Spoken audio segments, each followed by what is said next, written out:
వాళ్ళకి పేదవాళ్ళ సమస్యలు పరిష్కారం చేయడం చిత్తశుద్ధి లేదు. కేవలం ఎన్నికలప్పుడు వాగ్దానాలు ఇచ్చి ఓట్లు వేయించుకొని అధికారం మీదకి రావాలనేది వాళ్ళ ఆలోచన, అంతే తప్ప ఇంకోటి కాదు. ముఖ్యంగా ఓట్ల కోసం వాగ్దానాలు, గెలిచిన తర్వాత మండి చేయి చూపించేటువంటి సాంప్రదాయం కొనసాగుతున్నది. మేము రేవంత్ రెడ్డి గారు ముఖ్యమంత్రి అయిన తర్వాత కొద్ది రోజులకే మా పార్టీ తరఫున ఒక మెమరాండం ఇచ్చినాం. ఇచ్చి 19 అంశాలతో కూడినటువంటి మెమరాండాలు ఇచ్చి, అయ్యా ఈ 19 అంశాలు ఎన్నికలకు ముందు నువ్వు వాగ్దానాలు చేసిన అమలు చేయాలి అని మేము అడిగితే, అన్నా నిన్నమన్నటి దాకా మీ కుర్చీలో కూర్చున్నానే, ఇప్పుడు ఈ కుర్చీలకు వచ్చినాక నాకు కూడా భూస్వామ్య లక్షణాలు వస్తాయి కదా అని అన్నాడు. అంటే మీకు భూస్వామ్య లక్షణాలు వస్తాయని మాకు తెలిసాయా, కానీ నువ్వు ఇచ్చినటువంటి వాగ్దానాలు అమలు చేయని మేము అన్నాం. కానీ అమలు చేసేటువంటి పరిస్థితి లేదు.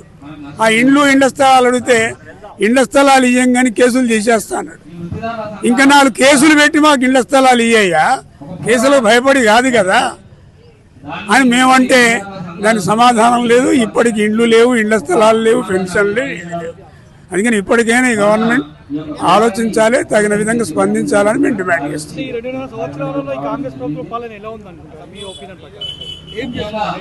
అసలు వీళ్ళ సంసారం చూసుకోవడం తప్ప ప్రజల సంసారం చూసే ఆలోచనే లేదు. ప్రజల గురించి ఆలోచించి ముచ్చటే లేదు.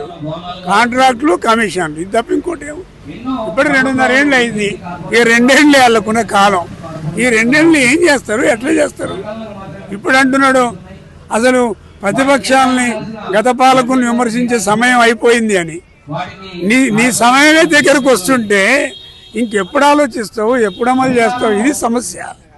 అందుకని ఇప్పటికైనా ఆలోచిస్తే ఏమైనా కొన్ని పనులు జరుగుతాయో ఆలోచించాలి. ఇప్పటి ప్రజల్లో చాలా వ్యతిరేకత పెరిగింది, ఇంకా పెరుగుతున్నది. ఇది వ్యతిరేకత పెరిగే దశలో ఉంది ప్రభుత్వం. ఇది మీ చెప్పదలుచుకున్నాం. మూసీ ప్రక్షాళన అనేది అది అవసరమే, కానీ మూసీ ప్రక్షాళన చేయాలంటే ఏం చేయాలి? వికారాబాద్ నుంచి ప్రారంభమైనటువంటి మూసీ ఇది, దాంట్లోకి రాను ఫ్యాక్టరీలకు సంబంధించినటువంటి వ్యర్థాలు, హానికరమైన వ్యర్థాలని తెచ్చిలో కలుపుతున్నారు. అది కాకుండా హైదరాబాద్, సికింద్రాబాద్, మన పరిసర మొత్తం గేటెడ్ కమ్యూనిటీకి సంబంధించినటువంటి మొత్తం ఈ విషపు నీళ్లు, మల విసర్జన చేసినటువంటి నీళ్లు, విషపు నీళ్ళన్నీ మూసీలు కలిపి వాటిని శుభ్రం చేయకుండా, వాటిని నివారించకుండా ఎట సాధ్యమైందని అడుగుతున్నాం. నిజంగా నీ చిత్తశుద్ధి ఉంటే వికారాబాద్ నుంచి సూర్యాపేట అవతల దాకా ఉంది. ఇందులో వచ్చేటువంటి విష పదార్థాలు బ్రేక్ చేయి.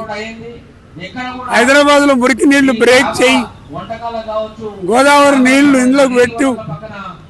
తద్వారా ఏమైనా అక్కడిక్కడ ఏమన్నా ఇళ్ళు తీయాల్సుకుంటే తప్పనిసరి అయినప్పుడు పేదవాళ్ళకు తగిన నష్టపరిహారం ఇచ్చి చేయొచ్చు. కానీ ఇప్పుడు ఆయన చెప్పేదంతా కొద్ది భాగం గురించి చెప్తా ఉన్నారు. అది రియల్ ఎస్టేట్ వ్యాపారం కోసం ఉపయోగపడుతుంది తప్ప నిజంగా చిత్తశుద్ధిగా మూసి ప్రక్షాళన చేయాలనే ఆలోచన వీళ్ళకి లేదు. ఈ చాటున 1,50,000 కోట్లు, అందులో వచ్చే కమిషన్లు, వీళ్ళ అనుచరులకు సంబంధించిన కాంట్రాక్టులు, ఇవి ఇముడు ఉన్నాయి తప్ప పేదల బతుకులు వీళ్ళ ఆలోచనలు లేవు. పేదవాళ్ళది ఏం కాదు, ఇది ప్రభుత్వమే సేవ చేస్తుంది. మా దరిద్రం ఏంటంటే నేను 50 ఏళ్ళ నుంచి చూస్తున్నా, అధికారం లేనప్పుడు మా దంటకుంటారు, అధికారం వచ్చినాక మా నెత్తిలో చేయి పెడతారు. ఏ సర్కారు అనే కానీ అదే కథ. అందుకని ప్రభుత్వ విధానాలు మారాలి. విధానాలు మారకుండా సమస్యలు పరిష్కారం కావు.